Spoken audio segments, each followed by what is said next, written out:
네, 오늘 오후입니다. 박 대통령에 대한 탄핵 소추안 표결이 이루어지게 되는데요. 대한민국의 모든 시선이 여의도 국회로 쏠렸다고 해도 과언이 아닐 것 같습니다. 네, 오늘 정치부 이준석 기자, 사회부 김민혜 기자와 함께 이야기 나눠보겠습니다. 어서 오십시오. 어서 오십시오. 네, 안녕하십니까. 네, 두 분도 여의도로 모든 집중이 쏠려 있을 것 같은데요. 자, 먼저 첫 질문 드려보겠습니다. 오늘 탄핵 소추안 오후에 이루어질 텐데 처리 절차부터 좀 알아볼까요? 이 기자.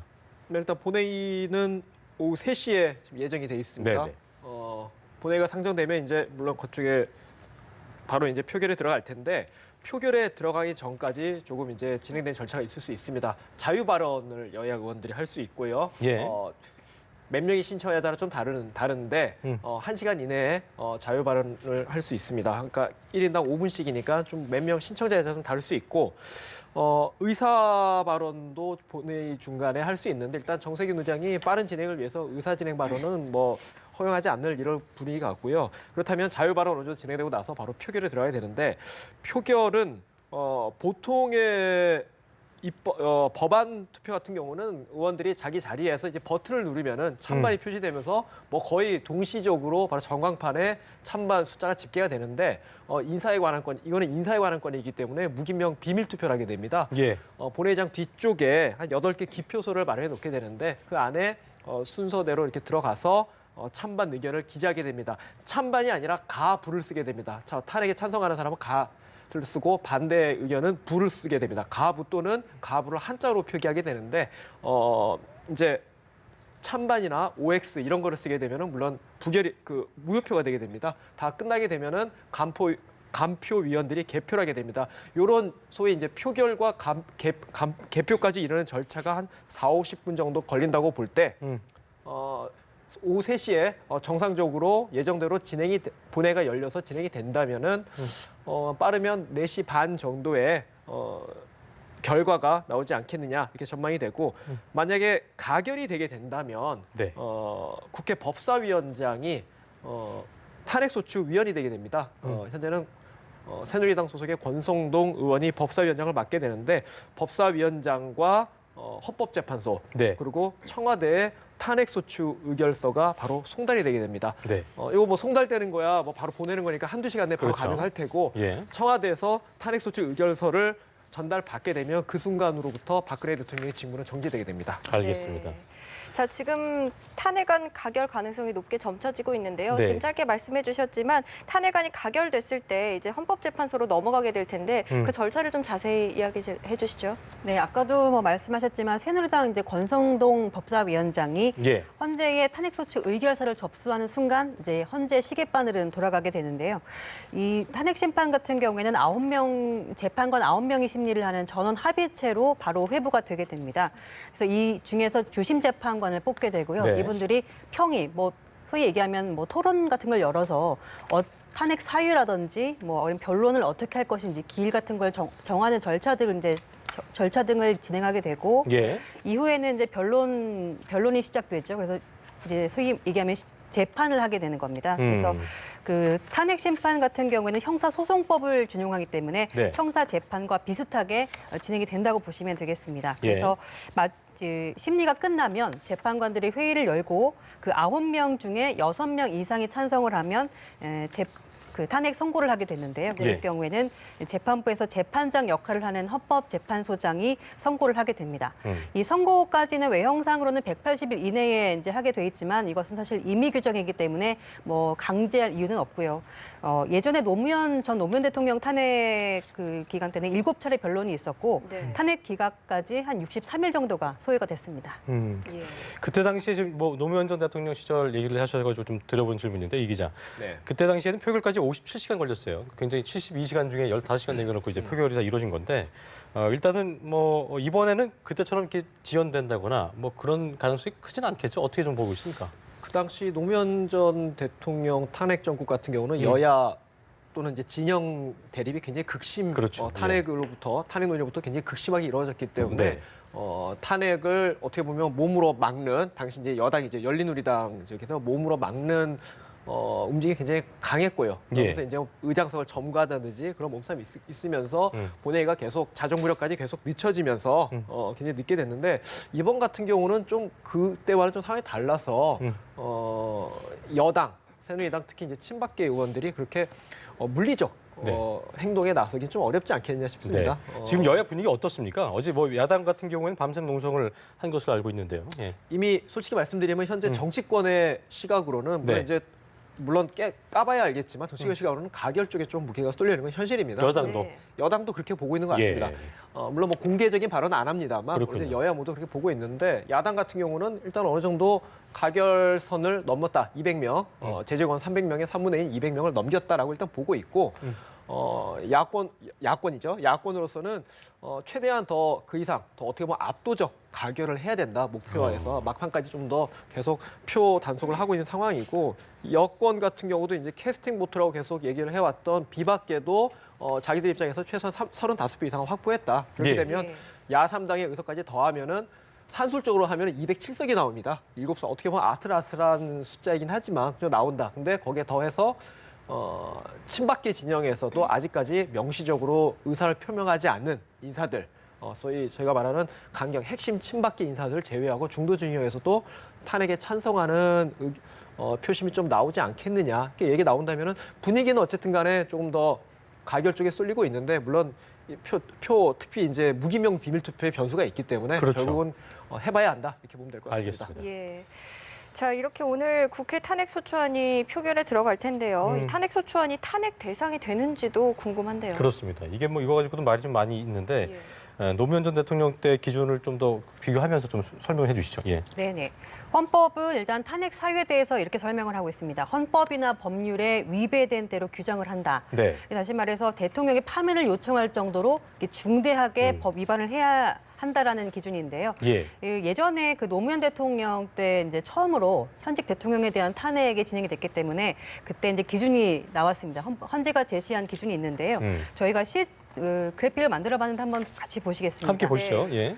권한과 지위를 남용해서 뇌물을 수수하는 등 부정부패가 있을 때, 그리고 명백하게 국익을 해하는 활동을 했을 때, 또 권한을 남용해서 헌법기관의 권한을 침해했을 경우, 뭐 이런 여러 가지 경우가 있습니다. 예. 그래서 예. 이 기준에 이제 해당이 되면 탄핵이 가능하다 이렇게 제시를 한 건데요.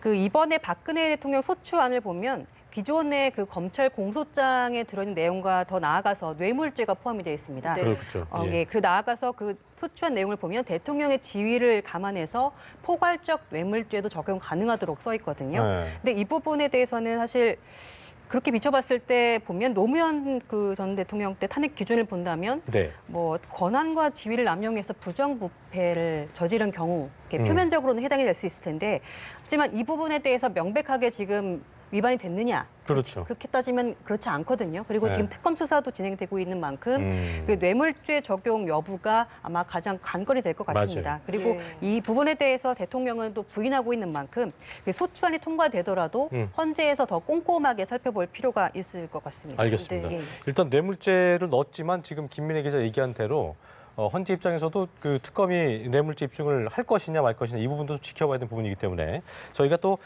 시간을 얼마만큼 헌재 판단이 이루어지겠냐도 좀 알아봐야 될 텐데 기본적으로 180일이라는 규정이 있어요. 이걸 다 사용할지 아니면 뭐 그전에도 빨리 이루어질지 이런 부분 좀 예상을 해봐야 될 것 같습니다. 어떻게 좀 보고 계십니까?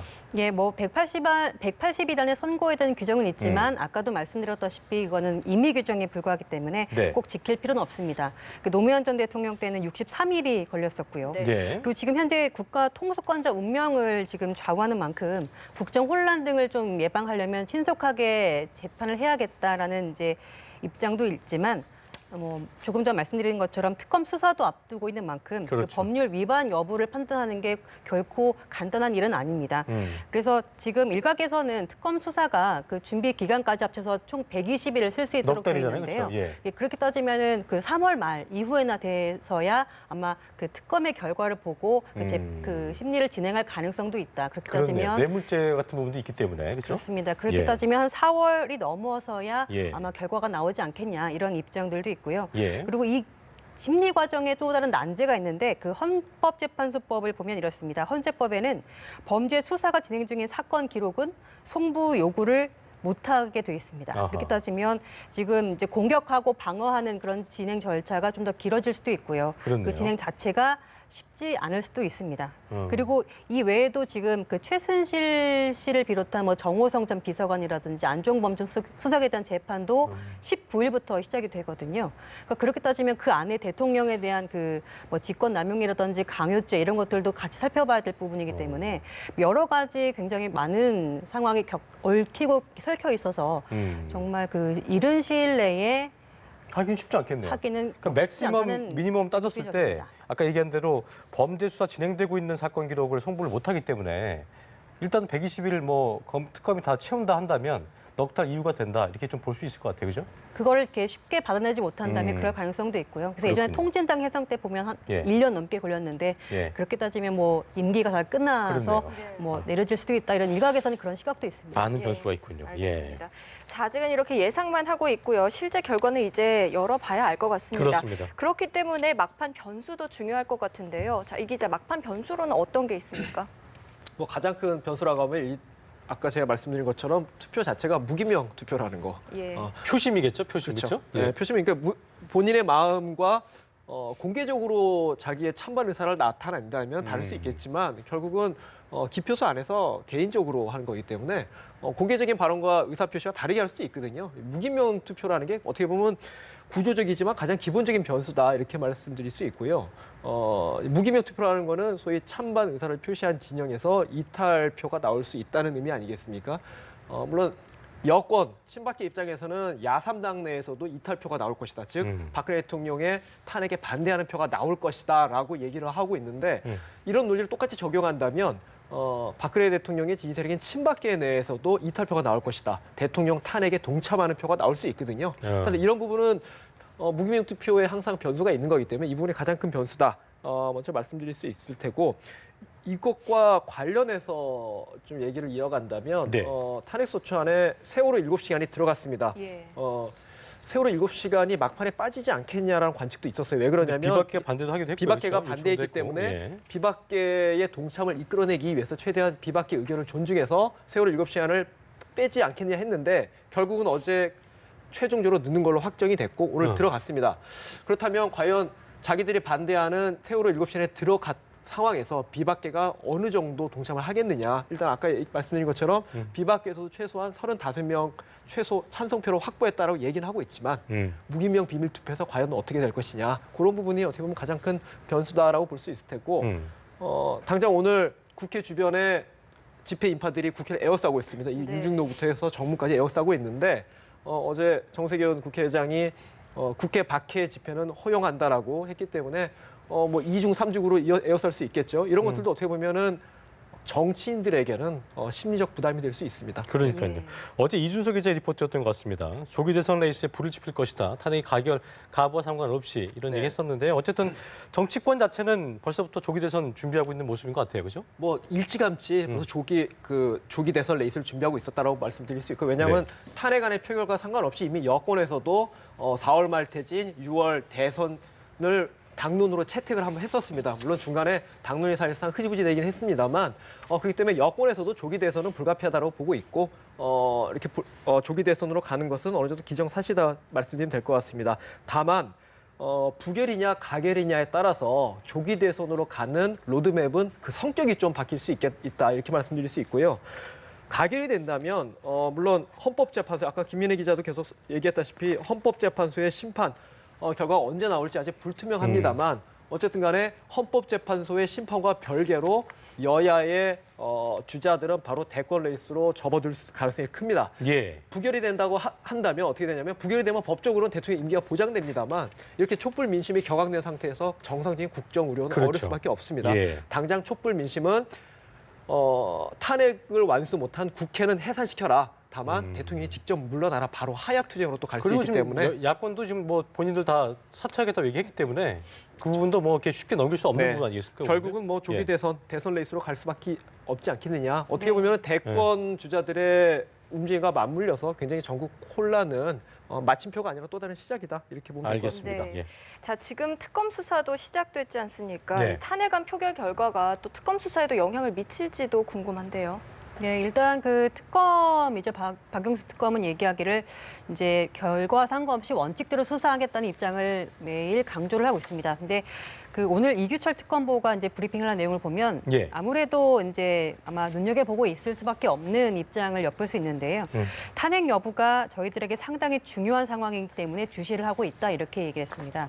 그렇다면 그 탄핵안 결과와 상관없이 원칙대로 수사하겠다고 했지만 사실상 그 주목할 수밖에 없는 게 아무래도 가결이 되면 대통령의 직무가 정지가 되지 않습니까? 그렇게 되면 대통령직은 내려놓은 것은 아니지만 그 불소추 특권은 그래서 없어지는 건 아니지만 예. 그 통수권자라는 현직의 부담을 덜고 그렇죠. 예. 또 좀 더 여론을 등에 업고 수사를 할 수 있기 때문에 조금 더 수사팀에 있어서는 부담이 좀 덜할 수 있겠네요. 덜한 상태에서 예. 조금 더 신속한 수사를 할 수 있지 않을까 이런 예측이 있고요. 예. 그리고 아무래도 부결이 되면 아마 현직 타이틀 부담이 아무래도 계속 진행될 수밖에 없을 것 같습니다. 그래서 네. 대통령 측에서도 뭐 국정 안정이라든지 여러 가지 이유를 대면서 특검 수사에 조금 비협조적으로 뭐 이제 조사를 뭐 미룬다든지 이럴 가능성이 있기 때문에 조금 부담이 있을 수밖에 없는 게 사실인데요. 뭐 탄핵이 가결되든 부결되든 어쨌든 지금 여론이 굉장히 대통령에 대해서 이제 안 좋은 상황이기 때문에 그렇죠. 이 부분에 대해서 명확히 이제 그 위반 여부에 대해서 규명을 해줘야 되는 상황입니다. 따라서 네. 특검팀의 무게는 뭐 더욱 무거울 수밖에 없을 것 네, 같습니다. 박영수 특검의 그 취임 일성처럼 어떤 그 공정한 수사가 이루어져야 할 거라고 제가 모두 바라야 될 것 같습니다. 지금까지 정치부 이준서, 사회부 김민혜 기자와 함께했습니다. 고맙습니다. 고맙습니다.